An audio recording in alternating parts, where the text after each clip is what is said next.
Haleluya, Yesu ashimwe. Ndabashuje mu izina rya Yesu Kristo, muhorane Imana. Ngiye uri kuri mikoro nitwa Iraguhaja.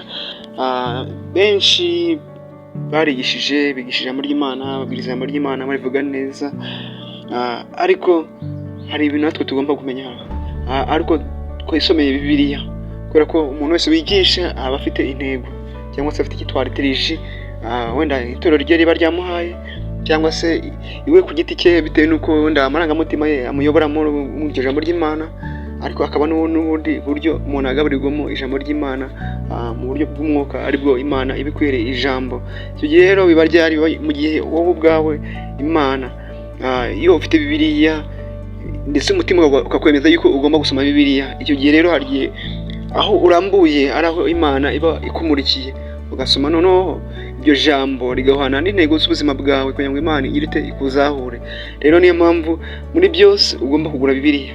Wamara kugura Bibiliya ukajya ufata umwanya munini cyane wo kuyisoma, bitewe n'uko umutima cyangwa se umwuka w'Imana uba muri wowe igihe arimo kugenda akugabura iryo jambo urimo gusoma.